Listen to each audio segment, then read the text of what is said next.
There is a mixed consensus about whether you should share your goals or whether you should keep them private. Some people say you should make your goals public. Other people say, no. Keep your goals hidden from other people, because if you share your goals with people, then you get so much dopamine from sharing your goals that leaves you so satisfied that you think in your head, well, I'm already satisfied enough simply sharing my goals that I don't need to actually go out and achieve them. In this video, I'm going to convince you that you should never be ashamed to share your goals. I'm going to share with you some science behind that, but most importantly, I'm going to share with you the mindset required to go out and make some big leaps, because you're going to need to lock in to your desired future self. You've got to lock in so much that you're no longer ashamed of it. So the first principle is this: why you should share your goals. And there's a lot of research behind this from the psychologist Dr. Robert Cialdini. He is the one who wrote the book Persuasion, which is basically the #1 psychology book on marketing and influence. One of the things he found is what he calls the principle of consistency.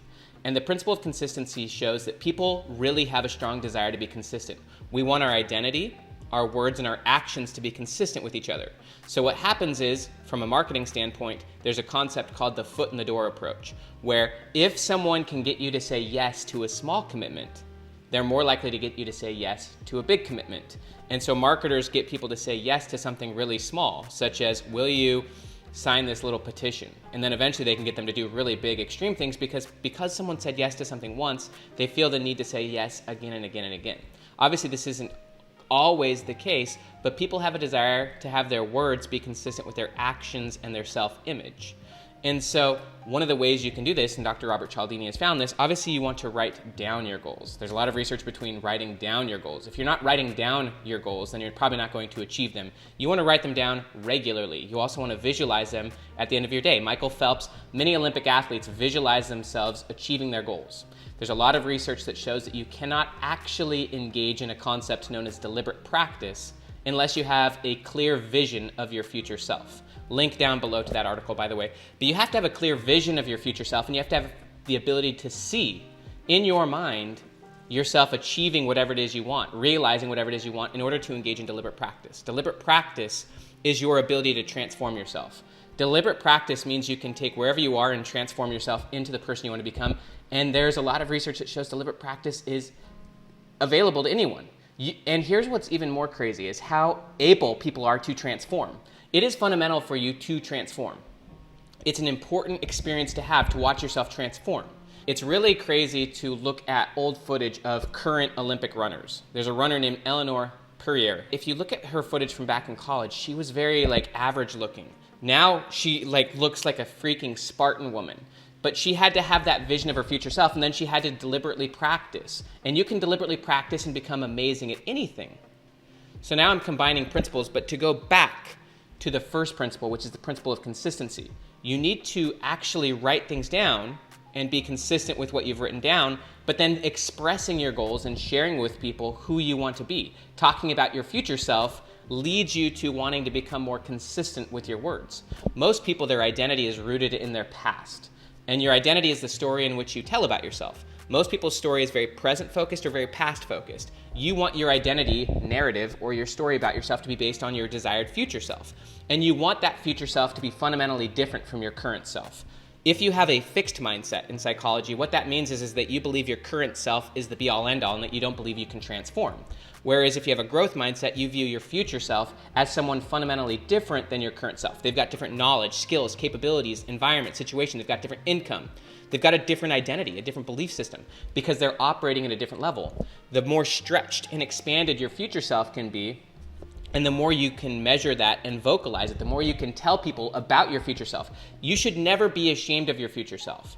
So number one, you should tell people about your future self, because that leads to the principle of consistency. If your identity is based on your future, that's going to lead you to wanting to be consistent with your new identity or with your words, and so your behavior then becomes driven by your future self, not driven by your past self. But there's another powerful principle here. You want to be what's called self-determined. Self-determination theory means that you're intrinsically motivated. You have autonomy, and you don't really care what people think about you. This is why you should not be ashamed about your future self. Because you're self-determined. You don't really care what other people think about you. What other people think about you is none of your business. And so if you start telling people about your future self, you don't need to worry about their opinion about that. Instead, you can just say, this is where I am. This is what I'm going for. This is what I'm committed to. And the more you can become less afraid of that, the more you can just openly and honestly express, this is where I'm going, this is what I'm committed to, then all of a sudden you can start locking in. Once you start telling people about your future self, once you start believing your own words, first off, just hearing yourself say it is a powerful experience. Writing it down, telling people about it. But then you begin to invest money into your future self. Invest in skills, knowledge. That's one of the core aspects of deliberate practice, is actually investing in mentorship, investing in education, and then going through the process of building the habits towards your future self, finding a pathway. According to both expectancy theory and hope theory, in order to be highly motivated and in order to have hope, you need to not only have a specific target, but you have to find a clear pathway to getting to that target. Often it takes a long time to find that pathway. That's part of what deliberate practice means, is that you're working your way through multiple different pathways and eventually finding one that really works, a process that really works that you can commit fully to. And as you find and develop pathways to getting to your goal, as you become less ashamed of your future self, as you stop worrying about what other people think about you and you become incredibly self-determined, where you're committed to this, you're going to get this, you don't really care what other people think, then something really magic happens.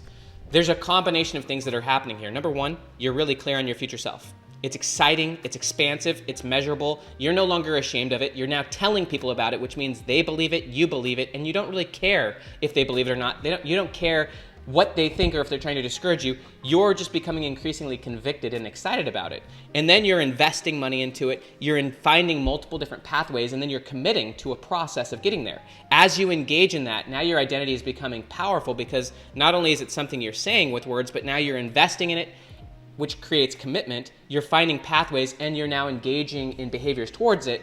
And that unlocks what's called self-signaling. Self-signaling means that your behavior drives back to you your identity. So now your identity is being reinforced towards your future self from multiple angles. Not only are you telling people about it, not only are you investing money into it, but now you're actually engaging in a process and you're finding a believable and an exciting pathway towards that goal. And then what happens is you lock in. You lock in clearly on that future self and you start having peak experiences. Peak experiences are moments where your confidence becomes locked in, where you watch yourself succeed. You even watch yourself fail, but you stop being so attached to those failures. You're not worried about failing right now. You're willing to go through the process. What Adam Grant has found, he recently wrote a book called Think Again, is that when you teach children how to think again, meaning like, for example, a child is able to do multiple drafts of an assignment. It may be to color a butterfly. The first draft is always junk, but if you think that first draft is all you've got, and you're unwilling to get feedback, then you've just capped your potential. But if you're willing to get feedback and then address that feedback and change, if you can go through 3, 4, 5 different drafts, what happens is the children are shocked at how amazing the butterfly is. That is why failure is so important. Seth Godin even said, if I fail more than you, I win. Because the more you fail, the more you can iterate. The first draft is nothing. Who cares what the first draft is? This is why you want to expect everything and attach to nothing. This is why you want to be better prolific than perfect. There was that research study where the professor broke the students into 2 classes. This was a pottery class. And he said, for group 1, I want you to make a perfect pot before the end of the semester. For group 2, I want you to make as many pots as possible. Obviously, the second group was more powerful because they just were willing to fail. They made hundreds of pots, and the pots were terrible in the beginning, but eventually they could consistently make amazing pots, whereas the perfectionistic group could never even get around to making one good pot. And so the more you're willing to fail, engage in the process, and watch yourself transform, the more you will transform. Here's what's exciting about chasing a future self, is that it enables you to transform. And it's a very important human experience to watch how much you can transform.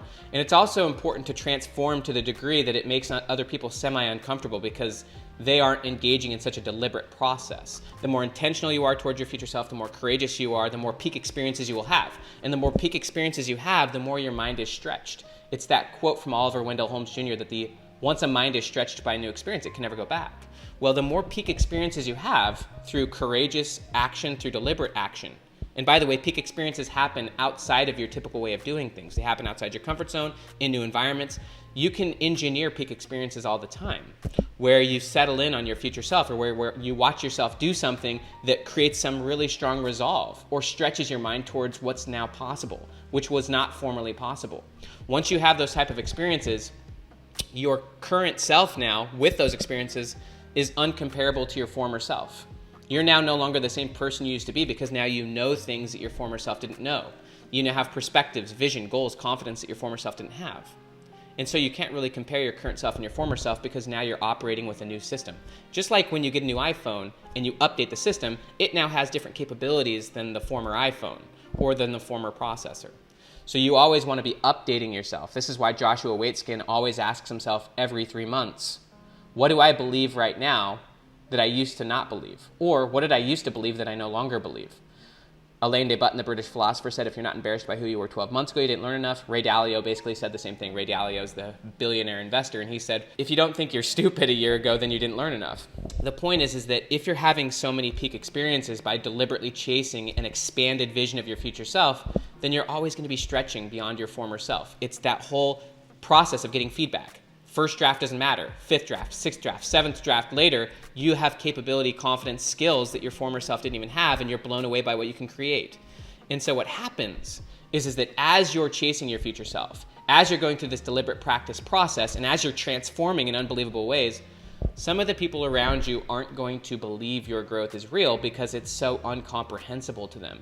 They can't comprehend that you've actually transformed as much as your life is demonstrating.